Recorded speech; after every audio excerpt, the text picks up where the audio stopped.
Hello everyone. இப்போ நம்ம MS எக்ஸலில் date of பர்த்தை வச்சு ஏஜ் எப்படி கால்குலேட் பண்ணலாம் அப்படின்றத பற்றி பார்க்கலாம். அதுக்கு முன்னாடி யாராவது சப்ஸ்கிரைப் பண்ணலைன்னா சப்ஸ்கிரைப் பண்ணிக்கோங்க, ஆல் நோட்டிஃபிகேஷன் எனேபிள் பண்ணிக்கோங்க, லைக் அண்ட் ஷேர் பண்ணுங்கள். ஃபார் எக்ஸாம்பிள் ஒரு டேட்டா இருக்குது,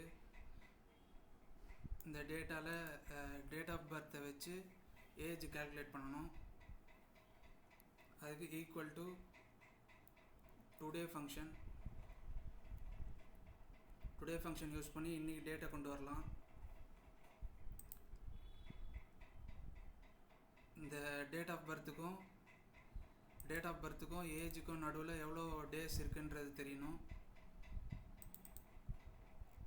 அதுக்காக மைனஸ் கொடுத்து டேட் ஆஃப் பர்த் இருக்கிற செல்லை செலக்ட் பண்ணிக்கலாம். இது ஒரு பார்ட் ஆஃப் த ஃபார்முலா, அதனால் ஓப்பன் அண்ட் க்ளோஸ் ப்ராக்கெட்ஸ் கொடுத்துக்கலாம்.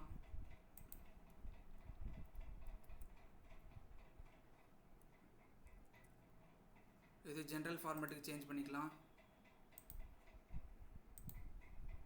எவ்வளோ டேஸ் இருக்குன்றது தெரிஞ்சிடுச்சு.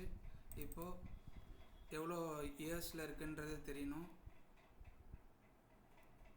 டிவைடட் பை 365 என்ட்ரு கொடுத்துடலாம். இப்போ ஃபார்மேட்டை ஜென்ரலுக்கு சேஞ்ச் பண்ணிக்கலாம். இது இன்டீஜர், இது டெசிமல் வேல்யூஸ் இல்லாமல் வேணும், அதனால் இன்டீஜர் ஃபங்க்ஷன். ப்ராக்கெட் ஓப்பன் பண்ணிவிட்டு எண்டில் ப்ராக்கெட் க்ளோஸ் பண்ணி என்ட்ரு கொடுத்துடலாம்.